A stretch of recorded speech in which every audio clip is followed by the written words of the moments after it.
વાત કરી પણ હોકાની વાત કરી ગયા હોકો રહેશે આત્મા અને ખીટીએ રહેશે રાસ જેથી ગીબનો જાતને વિઘન નહીં આવવાનું એવો આશીર્વાદ એમણે અહીંયા પાથર્યો એના પગલાના ચરણ રસ્તે આ ધરતીને પાવન કરી એ બદલ ખૂબ ખૂબ આભાર સન્માનમાં હજુ પણ આપણે બાકી છે કરે રાખો મારો વાલો મજા આવશે કારણ કે સન્માન વગર કોઈ જાય તો એમાંય મજા ના આવે માન્ય શ્રી ગંગારામભાઈ પટેલ સોમેત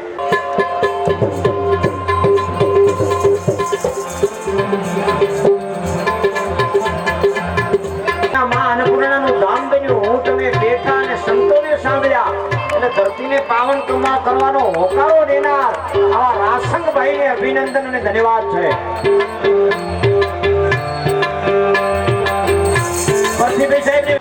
બોલો શ્રી અર્બુદા માત કી જય હો. મને લાગે ભૂખ લાગી ગઈ વહેલી લાગે છે હે મને તો ઘણા લોકો જમીન સામે મળ્યા બધા રસ્તામાં કેટલાય પાછા જતા હતા. મંચ ઉપર બિરાજમાન સૌ સંતશ્રીઓ આપણા જિલ્લાના સૌ આગેવાન ભાઈઓ અહીંયા ઉપસ્થિત આ ધાર્મિક મેળાવડામાં લગભગ આખા જિલ્લામાંથી લોકો દેખાય છે કારણ કે અહીંયા મુંબારાથી પણ લોકો આવ્યા છે મને દેખાયા મહેસાણા જિલ્લામાંથી પાટણમાંથી પણ આવ્યા છે અને આખા જિલ્લાના સૌ ચૌધરી સમાજના ભાઈઓ બીજા સમાજના પણ ઉપસ્થિત ભાઈઓ બહેનો માતાઓ અને યુવાન મિત્રો સૌ પ્રથમ તો જે લોકોએ આ ભાઈ 1100 કરી મને આમંત્રણ આપવા આવ્યા ત્યારે એમ કહ્યું હતું કે લગભગ 600 લોકોએ આ 11ના વ્રત કર્યા. આપણને તો અત્યારથી અહીંયા એક દિવસમાં ભૂખ લાગે છે અને 11ના ઉપવાસમાં તો એવું હોય છે કે આગલા દિવસે બપોરે જમવાનું પછી બીજા દિવસે આખો દિવસ ઉપવાસ કરવાનો અને ત્રીજા દિવસે છે બપોરે જમવાનું એવો નિયમ છે. આ જાતનો નિયમ છે એટલે લગભગ 2 દિવસના ઉપવાસ થાય. આટલું મોટું એક ગામમાંથી સામૂહિક રીતે 600 ભાઈ બહેનો જે 11ના ઉપવાસ કરે એની પાછળ એમની ભાવના સમજવા જેવી છે. અને આ કર્યા પછી એવું નહીં કે લાવો સગા સંબંધીને 5 કુંવાસીઓને લાવી 5 બહેનોને જમાડી દીધી અને 11નું વ્રત પૂરું કર્યું પણ તમામ લોકોને આમંત્રણ આપ્યું અને ગામમાં જે લોકોએ 11 નહોતી કરી એ લોકો પણ આ પ્રસંગમાં સામેલ થયા અને એમને કહ્યું કે નહીં અમારે પણ ભાગીદાર થવું છે એમ કરીને સૌ ભાગીદાર થયા અને આજે સુંદર મજાનો આ આયોજન કર્યું અને સૌને જમવાનું આમંત્રણ આપ્યું. સંતોને બોલાવ્યા, જિલ્લાના તમામ આગેવાનોને બોલાવ્યા અને અહીંયા સરસ મજાના ભોજનની પણ વ્યવસ્થા કરી. એટલા માટે આયોજકોને અને ઉપવાસ કરનારાઓને સૌને હું મારા તરફથી ખૂબ ખૂબ અભિનંદન આપું છું અને એમના સંસ્કારો એમના બાળકોમાં પણ પ્રવર્તમાન થાય અને ચોક્કસ આવે ઘરમાં જે સંસ્કાર જે મા બાપનું જે વર્તન હોય એ જ જાતનું વર્તન મોટે ભાગે બાળકોમાં આવે. પછી આ કળયુગ છે એટલે ક્યાંક કદાચ કોઈ આડું અવળું થાય તો એનો વાંધો નહીં પણ મોટે ભાગે મા બાપના સંસ્કાર બાળકોમાં આવતા હોય છે. એટલે હું માનું છું કે આ જ સંસ્કારો એમના બાળકોમાં અને સમગ્ર ગામમાં અને સમગ્ર વિસ્તારમાં અને હું આશા રાખું કે સમગ્ર સમાજમાં આ જાતના સંસ્કારો પ્રસરે એવી પરમ કૃપાળુ પરમાત્માને પ્રાર્થના. ભાઈઓ ખૂબ ગરમી હતી પણ આ પ્રસંગની જુઓ તમે ભાવના કે જ્યારે આ પ્રસંગ આવવાનો હતો તો ગઈકાલથી ઠંડક મળી. ગઈકાલે ગરમી ઓછી હતી, આજે એનાથી પણ વધારે ઓછી ગરમી છે. મેં પણ 2 દિવસ પહેલો તો વિચારેલું કે આ બેથરીવાળા ભાઈઓ છે કે આટલા આમંત્રણ તો આપવા આવ્યા પણ આવી ગરમીમાં શે જવાશે. પણ આ કુદરતની કરામત છે, ભગવાનની મહેરબાની કહેવાય કે સારો પ્રસંગ હતો અને તમે ભગવાનને સારા ભાવથી તપ કર્યું તો એટલા માટે ભગવાને પણ વિચાર્યું કે મારા ભક્તો દુઃખી થાય એ કેમ ચાલે, તો ભગવાને પણ બધાના ઉપર મહેર કરી નાખી અને 2 દિવસથી ઠંડક વાળી દીધી અને આજે સરસ મજાનો ઠંડો પવન છે અને જરાય ગરમીનો ઉકળાટ નથી. એટલે એ પણ એક તપનું કારણ છે. ભાઈઓ, તમને બધાને મળીને બહુ આનંદ થયો છે. આપ સૌના દર્શન કરીને ખૂબ રાજી થયો છું. એક વાત કરવી છે કે આ ધાર્મિક સંસ્કારો તો હોય પણ એની સાથે આપણા સમાજમાં હજુ શિક્ષણની ખૂબ જરૂરિયાત છે અને મારે બીજા અભિનંદન આ વિસ્તારના લોકોને આપવા છે કે આ વિસ્તારના છોકરાઓ ભણવામાં ખૂબ હોશિયાર છે.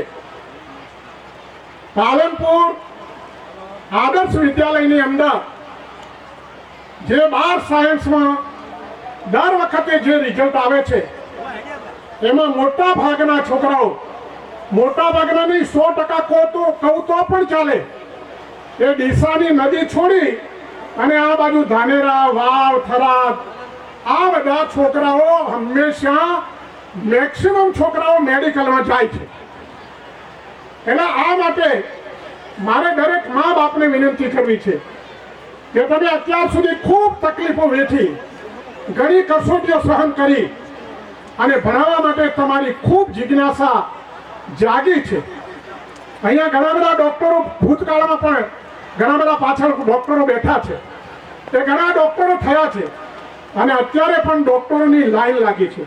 બીજી લાઈનોની વાતમાં પડતો નથી, પણ આ ડોક્ટરનો એક ધંધો એવો છે કે ઘરમાં એક ડોક્ટર થઈ જાય છોકરો એટલે એને હાથ પેઢીનું જોવું ના પડે એવું કામ થઈ જાય. એટલે બીજી દુકાનો ચાલે કે ન ચાલે પણ આ ડોક્ટરની દુકાન તો 100% સારી રીતે ચાલે. એટલે જ્યારે આ વિસ્તારના છોકરાઓ ભણવામાં ખૂબ પાવરદાર છે અને ખૂબ હોશિયાર છે ત્યારે મારે તમને એક વિનંતી કરવી છે કે બનાસકાંઠામાં માત્ર પાલનપુર આદર્શ વિદ્યાલય નહીં ચાલે. એટલે આ વિસ્તારના લોકો જાગૃત છે. તાલુકે તમે સંસ્થાઓ બનાવેલી છે, એ તાલુકાની સંસ્થાઓ આપણી શિક્ષણની વધારે કેમ કરીને મજબૂત થાય અને દરેક તાલુકામાં વિજ્ઞાન પ્રવાહ ચાલુ થાય એ માટે હું યુવાન મિત્રોને હાકલ કરું છું કે આ ગરડાઓની પાસે, ફાળિયાવાળા પાસે તમે પૈસા માંગવા દેજો પણ તમે બધા સંગઠિત થઈ અને આ તમે ઝુંબેશ ઉપાડો કે દરેક તાલુકામાં આપણી 12મા ધોરણ સુધીની સારી શાળા બને અને સારા વિજ્ઞાનના શિક્ષકો પણ રાખીએ. ભલે ને કદાચ સરકારના ગ્રાન્ટેબલ હોય કે ન હોય પણ આપણા ખુદના પૈસે પણ સારા શિક્ષકો રાખીએ અને આપણા બાળકોને ભણાવીએ. અત્યારે શિક્ષણ એક જાતનો વ્યવસાય બનવા જઈ રહ્યો છે. આજે શહેરોમાં તમે જુઓ, લાખો રૂપિયા ફી ઉઘરાવી, 1 વર્ષના લાખ, 1.5 લાખ, 1.5 લાખ રૂપિયા ફી લઈ અને 11 સાયન્સ અને 12 સાયન્સમાં એડમિશન આપી અને ખાનગી શાળાઓ ઘણી બધી ફાલી ફૂલી છે. ગરીબ વર્ગના લોકો આ લાખ રૂપિયા ક્યાંથી આપે? તો હવે જ્યારે અહીંયા તમારે ત્યાં નર્મદાના પાણી આવ્યા છે અને તમારી સૂકી ધરતી લીલા થઈ ગઈ છે અને હવે થશે જે બાકી હશે તે, ત્યારે તમારી પાસે પણ પૈસા આવશે. આ પૈસાનો સદુપયોગ સૌથી પહેલો એવો સારો થાય કે આપણે શિક્ષણનું કામ વધારીએ. કોઈ પણ દીકરો કે દીકરી ભણ્યા વગર ના રહી જાય અને એની તાકાત હોય ત્યાં સુધી ભણે એટલું જ નહીં, પણ કોઈ ગરીબ, આમાં પણ બધાના પાસે જમીન સરખી ના હોય, કોઈ ઓછી જમીનવાળો ખેડૂત હોય અને એનો છોકરો હોશિયાર હોય તો એની ચિંતા કરનાર પણ સમાજ બેઠો હોય અને એમ કે તમે ચિંતા ના કરતા, તમારો છોકરો તમારી પાસે સગવડ નહીં હોય તો અમે એની સંભાળ લઈશું. પાલનપુર આદર્શ વિદ્યાલયની અંદર વાવ તાલુકાનો એક ગાદલિયા લવારનો છોકરો 11મા ધોરણમાં અમારે ત્યાં ભણવા આવ્યો. એની પાસે ફીના પૈસા ભરવા નતા. અમને ખબર પડી કે આ છોકરો ખૂબ હોશિયાર છે ભણવામાં, એનું 10માનું રિઝલ્ટ ખૂબ સારું હતું. હવે આ અમારી સંસ્થાએ એને દત્તક લીધો અને એને 10મું અને 12મું એક પણ પૈસો લીધા વગર એને ભણાવ્યો. એના ટ્યુશનના પૈસા પણ અમે શિક્ષકોને કહ્યું કે તમારે નથી લેવાના. અને જ્યારે એ 94% એ 12મું ધોરણ પાસ કર્યું ત્યારે એને અમદાવાદમાં બીજે મેડિકલમાં એડમિશન મળ્યું. આ છોકરાએ બીજે મેડિકલમાં જવાના ભાડાના પૈસા નહોતા. ત્યારે અમે શિક્ષકોને કહ્યું કે ભાઈ તમે કંઈક મદદ કરો. આપણી બનાસ ડેરીને કહ્યું કે ભાઈ તમે મદદ કરો તો ત્યાંથી 5000 રૂપિયા આપ્યા. બીજા લોકોને એમ કહ્યું અને એ છોકરાને બીજે મેડિકલમાં મોકલ્યો અને એ છોકરો MBBS ડોક્ટર થઈ ગયો છે. હવે આગળ અત્યારે શું કરે છે એની મને ખબર નથી. એ વડોદરા કહે છે ગાડલિયા લવારનો છોકરો જો આટલું સારું ભણી શકતો હોય તો એ કોઈકના મદદથી, કોઈકના ઈશારાથી, કોઈકની સારી ભાવનાથી, તો આપણે બધા સારી ભાવના રાખીએ અને આપણા પૈસા જે કમાઈએ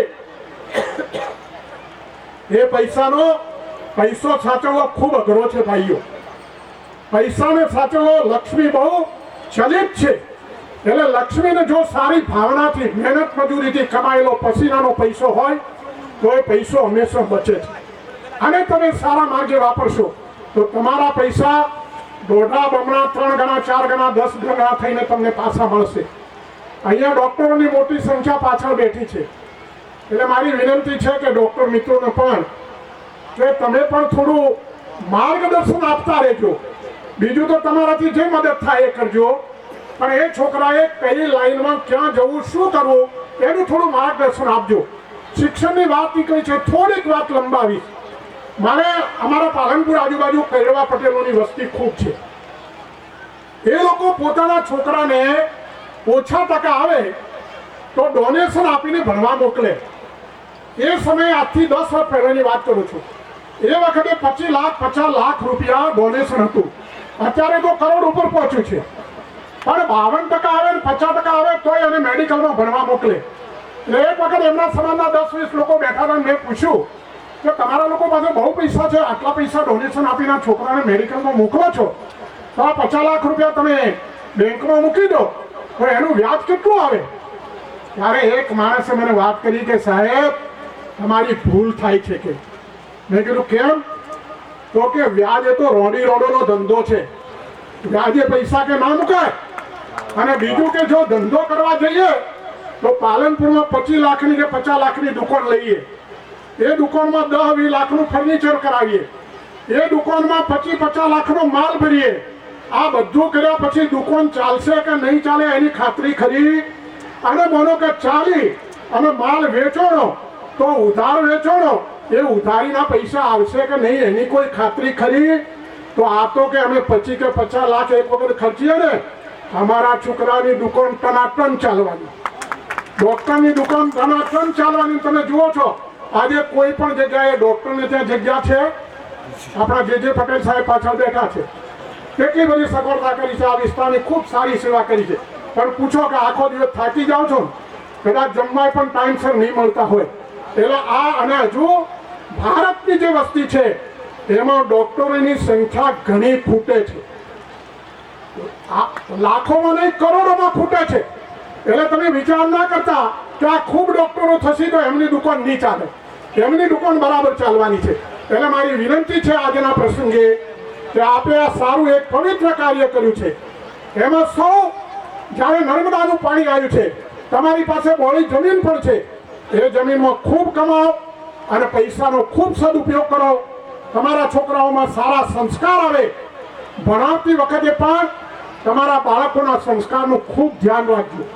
દીકરા દીકરીઓને જ્યાં ક્યાંય મોકલ્યા હોય એ પણ ધ્યાન રાખજો. સમય ખૂબ ખરાબ છે, એટલે જરા સમયનું ધ્યાન રાખી અને બાળકોને ખૂબ સારી રીતે ભણાવો. કેટલાક લોકો ઇંગ્લિશ મીડિયમના મોહમાં બાળકોની જિંદગી બરબાદ કરે છે. કોઈ માઉન્ટ મોકલે છે, કોઈ ક્યાંય મોકલે છે, કોઈ ક્યાંય મોકલે છે. આ બધું પરિસ્થિતિ છે. આપણે પાલનપુરમાં પણ બનાસકાંઠા અંજના પટેલ કેળવણી મંડળ મારફત એક પ્રયત્ન કર્યો છે. ડેરીના પાછળના ભાગમાં લાલાવાડા ઇંગ્લિશ મીડિયમ સ્કૂલ ચાલુ કરી છે અને એને ગયા વર્ષે અમે ડે સ્કૂલ બનાવી છે. અને આજે આ વર્ષે મારી પાસે જો ત્યાં હોસ્ટેલની સગવડ હોત તો એમાં 1000 છોકરા એડમિશન લેવા માટે ચારે બાજુથી આવે છે. પણ હોસ્ટેલની વ્યવસ્થા નથી. એનું કારણ શું છે કે જ્યારે ઇંગ્લિશ મીડિયમ કરી ત્યારે નક્કી કર્યું હતું કે ઇંગ્લિશ મીડિયમ સ્કૂલ બનાવીશ તો પહેલા નંબરની સ્કૂલ બનાવીશ, સારામાં સારા શિક્ષક લાવીશ. અને એ શિક્ષકો માટે હું છે કેરાલા ગયો અને કેરાલા જઈને ત્યાંના ડેરીના એમડીને ભલામણ કરી અને એક એનો પ્રિન્સિપાલ આજથી 2 વર્ષ પહેલા રાખ્યો. એને મારી પાસે 65,000 રૂપિયા પગાર માંગ્યો. તો મેં કહ્યું કે રાજકોટમાં એક સારી મોટી સ્કૂલમાં ભણાવતો હતો. ત્યારે મેં કહ્યું કે ભાઈ તને આ પહેલા વર્ષે 60,000 પગાર આપીશ, આવતા વર્ષે 65,000 આપીશ અને દર વર્ષે તારો 5,000 રૂપિયા પગાર વધારીશ. આ વર્ષે એને 70,000 રૂપિયા પગાર કર્યો છે. એને કહ્યું કે તારે ત્યાંથી કેરાલાથી બધા ઇંગ્લિશ મીડિયમમાં ભણેલા ત્યાં હોય જ બધું 100% ઇંગ્લિશ છે એ કપલો લાવવાના. હવે એમને શું જોઈએ ફેસિલિટી? તો રહેવાની ફેસિલિટી. તો મેં સૌથી પહેલા સ્કૂલ બનાવી, એની સાથે રહેવા માટેના ક્વાર્ટર બનાવ્યા. આ વર્ષે મારા ક્વાર્ટર 12 બનાવ્યા હતા, 12 ફૂલ થઈ ગયા અને એમાં બધા શિક્ષકો કેરાલાના આવ્યા. તો એમની શરત છે કે અમને રહેવાનું મફત આપો, તમે પગાર આપો અને રહેવાનું મફત આપો તો અમે અહીંયા રહીશું. એટલે ખૂબ સારું છે. હમણાં ગાંધીનગર આપણી સંસ્થા છે ત્યાંથી બધા એના સંચાલકો જોવા માટે આવ્યા હતા અને પછી મને કાગળ બહુ લાંબો લખ્યો છે, વખાણ કર્યા છે. વખાણની વાત મારે કરવી નથી. કહેવાનો અર્થ એ છે કે જે કરીએ એ સારું કરીએ અને